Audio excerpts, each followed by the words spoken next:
Good morning to all. Today we are discussing about economics chapter 1 introduction to microeconomics. Previous கிளாஸில் என்ன பார்த்தோம் அப்படின்னு கேட்டிங்கன்னா differentiate between micro and macro ரெண்டுக்குள்ள வேறுபாடு என்னன்னு பார்த்தோம். மைக்ரோ எக்கனாமிக்ஸ்னால் மேக்ரோ எக்கனாமிக்ஸ்னு பார்த்தோம். இன்றைக்கி என்ன பார்க்க போகிறோம் அப்படின்னு கேட்டிங்கன்னா எக்கனாமிக்ஸில் இன்டர்நேஷ்னல் எக்கனாமிக்ஸ்னால் என்ன, what is mean by international economics, பன்னாட்டு பொருளாதாரம். In the modern world no country can grow in isolation. அதாவது எந்த ஒரு கண்ட்ரியாக இருந்தாலும் சரி, no country can grow isolation. Isolation means அதாவது எந்த ஒரு நாடும் தனியாக நின்று என்ன பண்ண முடியாது, வளர்ச்சி அடைய முடியாது, க்ரோத்தை ரீச் பண்ண முடியாது. அப்போ அதுக்கு என்ன பண்ணணும் அப்படின்னு கேட்டிங்கன்னா every country is having link with other countries. எந்த ஒரு கண்ட்ரியாக இருந்தாலும் சரி, எந்த ஒரு நாடாக இருந்தாலும் சரி, அப்போ link with other countries through foreign capital investment, foreign direct investment and international trade. அப்போ எந்த ஒரு நாடாக இருந்தாலும் சரி, அதாவது எஃப்டிஐன்னு சொல்லுவாங்க. எஃப்டிஐ ஃபாரின் டைரக்ட் இன்வெஸ்ட்மெண்ட், அயல்நாட்டு முதலீடு. இப்போ ஃபாரின் கண்ட்ரிஸ் இருக்காங்கல்லப்பா, அதர் கண்ட்ரிஸ், அப்போ அவங்க என்ன பண்ணுறாங்கன்னா இங்கே இன்வெஸ்ட்மெண்ட் பண்ணுவாங்க, நம்ம நாட்டில் முதலீடு செய்வாங்க. எதுக்காக? அதாவது இங்கே டெவலப்மெண்ட் பண்ணுறதுக்காக அவங்களுடைய பிரான்ச் ஓப்பன் பண்ணுவாங்க, அவங்களுடைய ஒரு இண்டஸ்ட்ரீஸ். இதனால் நமக்கு என்ன பெனிஃபிட் கேட்டிங்கன்னா, என்ன பெனிஃபிட் அப்படின்னா நமக்கு நிறைய ஜாப் ஆப்பர்ச்சுனிட்டிஸ் கிடைக்கும். கிவன் த ஜாப் ஆப்பர்ச்சுனிட்டிஸ், ஒரு வாய்ப்புகள் கொடுப்பாங்க. நெக்ஸ்ட்டு நமக்கு அங்கே வரக்கூடிய இன்கம் எல்லாமே நேஷ்னல் இன்கம் கால்குலேட் பண்ணுறப்ப அவங்களுக்கு தான் போகும். ஓகேவா? அண்ட் இன்டர்நேஷ்னல் ட்ரேடு, அதை ப்ரொடியூஸ் பண்ணி நம்ம அதர் கண்ட்ரீஸ்க்கு நம்ம எக்ஸ்போர்ட் பண்ணுறோம்.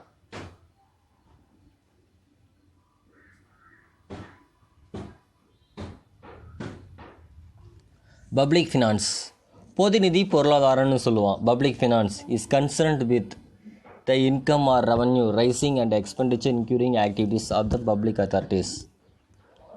பொதுநிதி அப்படிங்கிறது வருமானத்தில் அல்லது வருமானம் அதிகரிக்க என்ன பண்ணணும், பொது அதிகார அமைப்புகள்னு சொல்லுவோம்.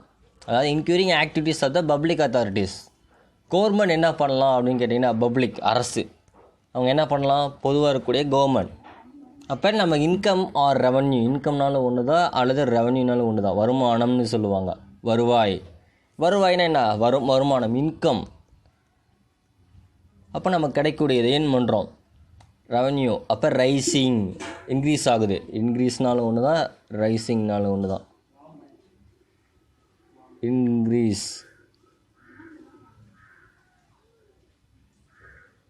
Increase and expenditure including activities, செலவு. அப்போ நம்ம என்ன பண்ணோம், நம்ம இன்கம் நமக்கு வேணும் அப்படின்னா நம்ம எக்ஸ்பெண்டிச்சர் பண்ணால் தான் நமக்கு கிடைக்கும் பொது செலவு. அப்போ இந்த மாதிரி ஆக்டிவிட்டீஸ் இருக்குது. அடுத்து பாருங்கள், with adjustment of the one with the other. ஒவ்வொன்றும் என்ன பண்ணணும், அட்ஜஸ்ட்மெண்ட் பண்ணி கொண்டு போகணும். சரியா? The scope of public finance. ஸ்கோப்னா என்ன அர்த்தம், எல்லைகள். பப்ளிக் ஃபினான்ஸ் எதற்கெல்லாம் கவர் பண்ணியிருக்குன்னு கேட்டிங்கன்னா, public expenditure, public revenue, public டெப்ட்டு, financial administration and federal finance. Public expenditure, பொது செலவு. இப்போ டிரான்ஸ்போர்ட் ஃபெசிலிட்டிஸ் அவைலபிளாக இருந்தால் தான் அவங்களுக்கு இன்கம் கிடைக்கும் கவர்மெண்ட்டுக்கு. ஒரு பர்சன்ஸ் என்ன பண்ணலாம், கன்சூமர்ஸ் ஒரு ப்ராடக்ட் வாங்குறதுக்கோ அவங்களுடைய டிமாண்டை ஃபுல்ஃபில் பண்ணுறதுக்காக அதை யூஸ் பண்ணிக்கணும். அது ஒரு சர்வீஸ் செக்டார். அப்போ செலவு பண்ணி நான் என்ன பண்ணுறேன், டிரான்ஸ்போர்ட் ஃபெசிலிட்டிஸ் அவைலபிளாக இருக்குது, இறங்கிட்டு இருக்குது அப்படின்னா அப்போ அதுக்கு வருமானம் நமக்கு கிடைக்கும். அப்புறம் பப்ளிக் டெப்ட், நம்ம கண்ட்ரீஸில் இன்கம் கம்மியாக இருந்தால் நம்ம வெளியிலேருந்து கடன் வாங்க வேண்டிய நிலைமை ஏற்படுது. இப்போ ஃபினான்ஷியல் அட்மினிஸ்ட்ரேஷன், நிதி நிர்வாகம், இது எல்லாமே பொது நிதியோட ஸ்கோப் ஆஃப் பப்ளிக் ஃபினான்ஸ்னு சொல்லுவோம். இதெல்லாம் கவர் பண்ணியிருக்கு.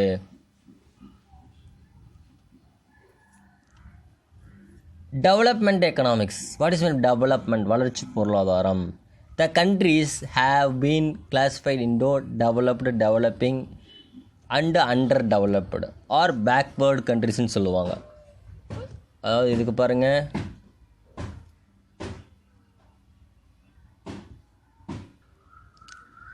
அப்போ கண்ட்ரிஸ் ஹாவ் பீன் கிளாஸிஃபைடுன்னு சொன்னேன். கிளாஸிஃபை பண்ணுறோம், அதை வந்து பிரிக்கிறோம் நாடுகளை.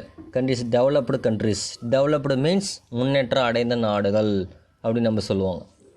இன்னொன்று டெவலப்பிங் கண்ட்ரிஸ், முன்னேறி கொண்டிருக்கிற, அதாவது டெவலப்மெண்ட் ஆகிட்டுருக்கு, கொஞ்சம் கொஞ்சமாக டெவலப்மெண்ட் ஆகிட்டுருக்கு. டெவலப்டு மீன்ஸ் ஃபுல், எல்லாமே டெவலப்டாக இருக்கும், ஃபுல்லாக முன்னேறிட்டான் அவன். பட் அவங்க என்ன பண்ணணும் அப்படின்னு கேட்டிங்கன்னா, டெவலப்மெண்ட் ஆனால் மட்டும் போதாது, அப்போ அவங்களுடைய எம்ப்ளாய்மெண்ட் ஆப்பர்ச்சுனிட்டிஸ் வந்து குறையாமல் பார்த்துக்கணும், ரெடியூஸ் ஆகாமல். இந்த மாதிரி ஆக்டிவிட்டீஸ் இருக்குது. அப்புறம் அண்டர் டெவலப்டு பின்தங்கிய நாடுகள் ஆர் பேக்வேர்டு கண்ட்ரிஸ், பின்தங்கிய நாடுகள். அண்டர் டெவலப்னாலும் ஒன்று தான், பேக்வேர்டு கண்ட்ரிஸ்னாலும் ஒன்று தான். அந்த criteria of per capital income, human developed index and happiness index. The development economics deals with the future of developed nation, obstacles for development, economic and non-economic factors influencing development, various growth model and strategies. அதாவது இங்கே வளர்ச்சி பொருளாதாரம்னு சொல்லுவாங்க. வளர்ச்சி பொருளாதாரம் அப்படின்னா human development index வந்து நம்ம பார்ப்போம். பர் கேபிட்டல் இன்கம், தரா வருமானம் அப்படின்னு சொல்லுவாங்க. பர் கேபிட்டல் இன்கம்னா ஒரு இண்டிவிஜுவல் பர்சனுடைய இன்கம், தலா வருமானம்னா இண்டிவிஜுவல் பர்சனுடைய இன்கம்மை தான் பர் கேபிட்டல் இன்கம். அப்போ இண்டிவிஜுவல் பர்சன்னா யார்? நாம் தான், தனி நபர். அதாவது ஒரு பர்சனுடைய இன்கம்மை தான் நம்ம பர் கேபிட்டல் இன்கம்னு சொல்லுவோம். ஓகேவா? National income divide by population, இது ரெண்டையும் டிவைட் பண்ணால் நமக்கு என்ன கிடைக்கும்? பர் கேபிட்டல் இன்கம் வந்து நமக்கு கிடைக்கும். ஓகேவா? அடுத்தது ஹியூமன் டெவலப்மெண்ட் இண்டெக்ஸ்னால் என்னன்னு கேட்டிங்கன்னா, அதாவது பர் கேபிட்டல் இன்கம் ரைஸ் ஆகுது, எனக்கு வருமானம் அதிகரிக்குது அப்படின்னா என்னுடைய இன்கம், இண்டிவிஜுவல் பர்சனுடைய இன்கம் ரைஸ் ஆனால் நம்மளுடைய நேஷ்னல் இன்கம் ரைஸ் ஆகும். அப்போ என்னுடைய இன்கம் இன்க்ரீஸ் ஆகும்போது ஹியூமன் டெவலப்மெண்ட் இண்டெக்ஸ் குறியீடு மூலமாக நம்ம வந்து மென்ஷன் பண்ணலாம். அப்போ அவன் டெவலப்மெண்ட் ஆகிருக்கான். அப்புறம் நெக்ஸ்ட் வந்து பார்த்திங்கன்னா, அவன் டெவலப்மெண்ட் ஆகிட்டா அப்படின்னா அடுத்தது அவன் ஹாப்பினஸ்னால் ரொம்ப சந்தோஷமாக இருக்கான், ஹாப்பினஸ் இண்டெக்ஸ் அப்படின்னு சொல்லுவாங்க. ரொம்ப ஹாப்பியாக இருக்கான். அதுக்கு என்ன ரீசன்? அவன் எல்லாமே செட்டில்டாக இருக்கான். ஓகேவா? The development economics deals with the future of developed nation. அப்போ வளர்ச்சி பொருளாதாரம் அப்படிங்கிறது வளர்ந்த நாடுகளோட இயல்புகள், சரியா? அப்போ டெவலப்டு நேஷன் ஃபியூச்சர்ஸ் என்னென்ன இருக்குது அதை பார்க்கணும். நெக்ஸ்ட்டு அப்டக்கல்ஸ்னால் என்னென்னு கேட்டிங்கன்னா, தடைகள், என்னென்ன தடைகள் இருக்கோ ஃபார் டெவலப்மெண்ட் ஆகும்போது நிறைய தடைகள் இருக்கும். அப்போ அந்த தடையில் வந்து நம்ம தாண்டி போகணும். எக்கனாமிக் அண்ட் நான் எக்கனாமிக் ஃபேக்டர்ஸ், காரணிகள், பொருளாதார காரணிகள், பொருளாதாரமற்ற காரணிகள் இருக்குது. இதெல்லாம் படிக்க போகிறீங்க, ரீட் பண்ண போகிறீங்க, ஸ்டடி பண்ண போகிறீங்க. அப்போ இன்ஃப்ளூயன்சிங் டெவலப்மெண்ட் ஆகிறதுக்கு இதெல்லாம் யுக்தியாக இருக்குது, யூஸ் பண்ணுறாங்க. அப்போ க்ரோத் மாடல் எல்லாமே நம்ம யூட்டிலைஸ் பண்ணிக்கிறோம், ஸ்ட்ராட்டஜிஸ் எல்லாமே இருக்குது. அடுத்தது ஹெல்த் எக்கனாமிக்ஸ்னால் என்ன? நல பொருளாதாரம் சொல்லுவோம், அல்லது சுகாதார பொருளாதாரம். Health economics is an area of applied economics. It covers health indicators, preventive and curative measures. அதாவது சுகாதார குறியீடுகள்னு சொல்லுவாங்க, அதன் மூலமாக நம்ம வந்து எக்ஸ்பிளைன் பண்ணுறாங்க. இதுக்கு முன்னாடிலாம் வந்து பார்த்திங்கன்னா ஹாஸ்பிட்டல் ஃபெசிலிட்டிஸ் வந்து லோவாக தான் இருந்துச்சு. இன்றைக்கி உடனே என்ன பண்ணுறாங்க, ஏகப்பட்ட ஹாஸ்பிட்டல் ஃபெசிலிட்டிஸ் நிறைய இருக்குது, மருத்துவங்கள்லாம். அப்போ ப்ரிவென்டிவ் மெஷர்ஸ், க்யூரேட்டிவ் மெஷர்ஸ்ன்னு சொல்லுவாங்க.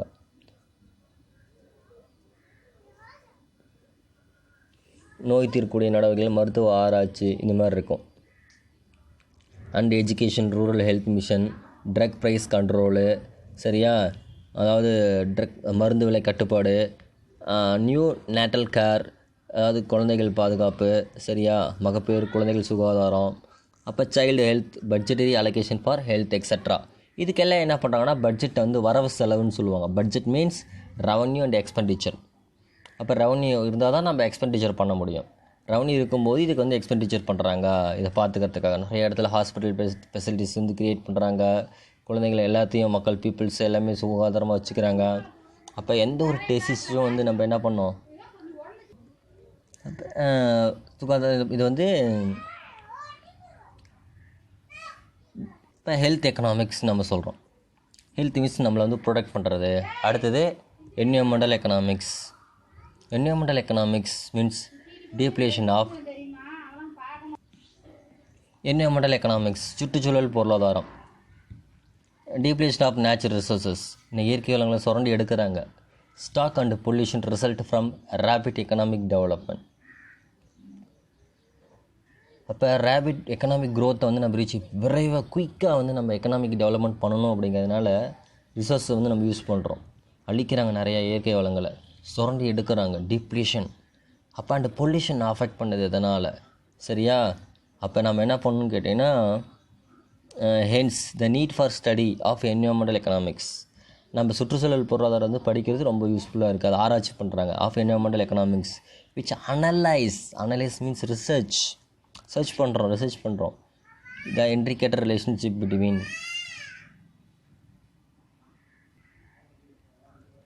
Economy and environmental economics is study of interdisciplinary tools for the problem of ecology. Economy and என்விரான்மெண்ட்னு சொல்லுவாங்க. பொருளாதாரத்துக்கும் சுற்றுச்சூழலுக்கும் வந்து ரிலேஷன்ஷிப் இருக்குது. அதை பற்றி அதோடைய ப்ராப்ளம்ஸை பற்றி நம்ம படிக்கிறோம். சரிங்களா? டூல்ஸ். அப்போ ப்ராப்ளம்ஸ் ஆஃப் எக்காலஜி நம்ம படிக்கிறது ரொம்ப அவசியமானதாக இருக்குது. ஓகேப்பா? ஓகே, சரி. அடுத்தது பாருங்கள், பேசிக் எக்கனாமிக் ப்ராப்ளம்ஸ். பொருளாதார அடிப்படை பிரச்சனைகள். நமக்கு ஏகப்பட்ட பிரச்சனை இருக்கும். சார் எனக்கு ஒரு ப்ராப்ளம் சார்பாங்க ஸ்டூடெண்ட்ஸ் உங்கள்கிட்ட கேட்டால். அப்போ பேசிக் ப்ராப்ளம்னா என்ன? அடிப்படை பிரச்சனைகள். ஓகேவா? என்ன மாதிரியான ப்ராப்ளம்ஸ் இருக்குது?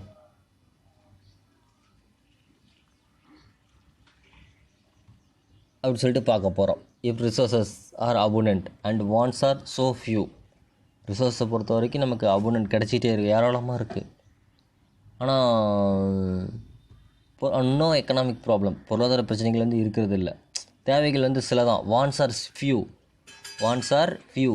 எனக்கு என்னுடைய தேவை கம்மியாக இருக்குது அப்படிங்கிறப்ப பிரச்சனை இருக்காது, எக்கனாமிக் ப்ராப்ளம் இருக்காது. But this situation can never exist. Resources always scarce and our wants are numerous. இப்போ இன்றைக்கி என்ன ஆகுது அப்படின்னு கேட்டிங்கன்னா, பட் சுச்சுவேஷனை பொறுத்த வரைக்கும் எப்படி இருக்குது? Resources always scarce. இன்றைக்கி இருக்கக்கூடிய இயற்கை வளங்கள் எல்லாமே கம்மியாக இருக்குது. அப்போ கம்மியாக இருக்கிறதுனால என்னன்னு கேட்டிங்கன்னா, அப்போ and our wants are numerous. என்னுடைய தேவைகள் வந்து எண்ணில் நாங்கள் கால்குலேட் பண்ண முடியாது. Hence in every society certain choice have to be made. நம்ம ஒரு சில தெரிவுகள் சூஸ் பண்ணுறது. சாய்ஸஸ் மீன்ஸ் எதை செலக்ட் பண்ணுறது. அதை வந்து நம்ம செலக்ட் பண்ண வேண்டிய நிலைமை வந்து ஏற்படுது, சுச்சுவேஷன்ஸ் வந்து ஏற்படுது. ஓகேவாப்பா? அப்போ சாய்ஸ், தேர்ந்தெடுக்கிறது, செலக்ட் பண்ணுறது. அப்போ ஒரு நம்மளுடைய வாண்ட்ஸ் வந்து ஃபுல்ஃபில் பண்ணணும் அப்படின்னா, ஒரு மார்க்கெட்டுக்கு போகிறோம், இல்லை ஒரு டீ ஷாப்புக்கு போகிறோம் அப்படின்னா, டீ ஆர் காஃபி இல்லைங்க அப்படின்னா டீ. அப்போ சாய்ஸ். அப்போ அது மூலமாக நம்மளுடைய வாண்டை வந்து நம்ம ஃபுல்ஃபில் பண்ணிக்கிறோம். ஓகேப்பா? சரி. எக்கனாமிக் ப்ராப்ளம்ஸ் என்னென்ன பிரச்சனைகள் இருக்குது? Wants are unlimited. விருப்பங்களை பொறுத்த வரைக்கும் கால்குலேட் பண்ண முடியாது. வாண்ட்ஸ் மீன்ஸ் விருப்பங்கள். வாண்ட் எண்ணில் கால்குலேட் பண்ண முடியாது, கணக்கு எடுக்க முடியாது. டிசையர் அன்லிமிட்டடாக இருக்கும் என்னுடைய விருப்பங்கள் எல்லாமே. அப்புறம் ரிசோர்ஸஸ் ஸ்கேர். வளங்கள் வந்து இன்னும் இருக்கக்கூடிய வளங்கள் எப்படி இருக்கும்? ஸ்கேர்சிட்டியாக இருக்கும். Not freely available. இலவசமாக யாரும் கிடைக்கிறது கிடையாது. அப்போ இங்கே வந்து எக்கனாமிக் சாய்ஸ் இருக்குது, விருப்பங்களின் தெரிவு. அப்போ நம்ம என்ன பண்ணோம்? இந்த பொருள் இல்லை அப்படின்னா இன்னொரு பொருளை வந்து நம்ம சூஸ் பண்ண வேண்டியிருக்கு, ஆல்டர்னேட்டிவாக. சரியா? வேறு ஒரு பொருளை வந்து நம்ம சூஸ் பண்ண வேண்டியது இருக்குது. அடுத்தது எக்கனாமிக்ஸ்.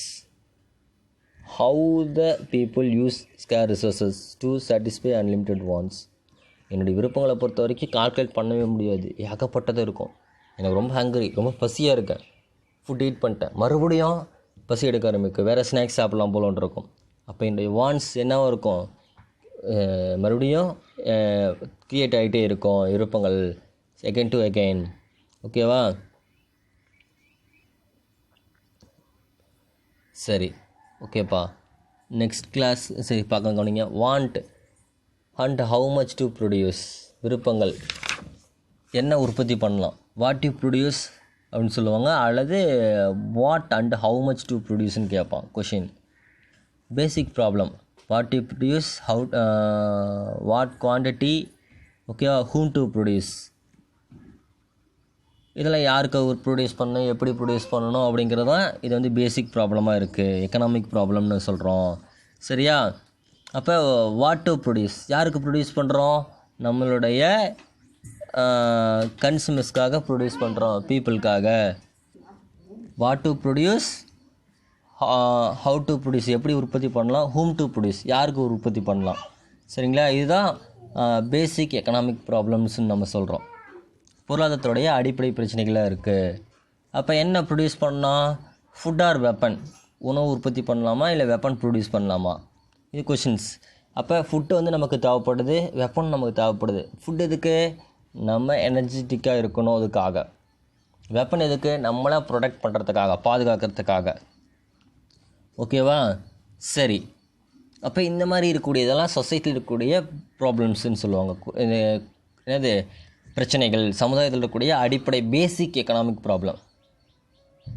உங்களுக்கு கொஷின் கேட்கலாம், what are the basic economic ப்ராப்ளம்ஸும் கேட்கலாம், என்னென்ன இருக்குது.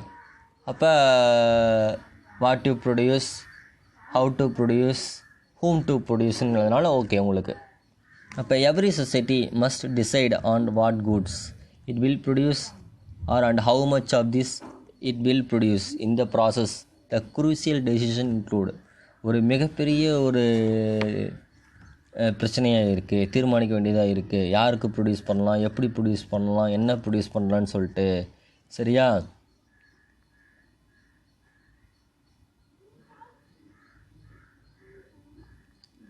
Weather to produce more of food, clothing and housing or to have more luxury goods.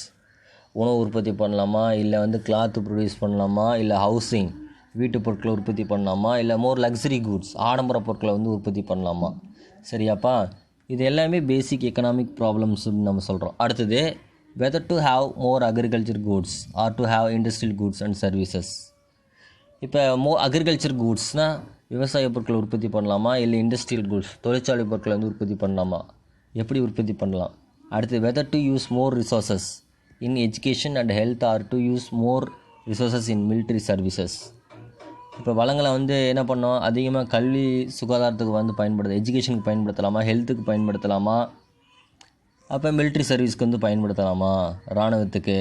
சரியா. Whether to have more consumption goods or to have investment goods. Consumption goods வந்து produce பண்ணலாமா, இல்லை வந்து investment goods வந்து produce பண்ணலாமா. சரியா.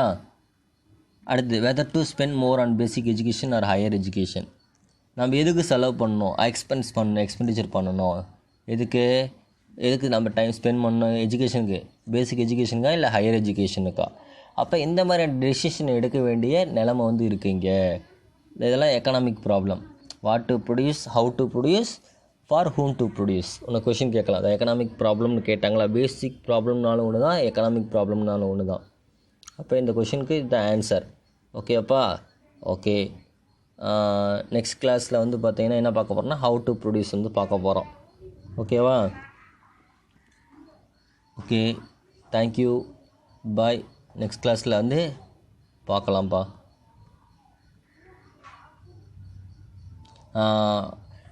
Next வீக்லேருந்து உங்களுக்கு வந்து எக்ஸாம் ஸ்டார்ட் ஆகுது. உங்களுக்கான போர்ஷன்ஸ் வந்து நான் வாட்ஸ்அப்பில் சென்ட் பண்ணிடுறேன். தேங்க்யூ, பாய்.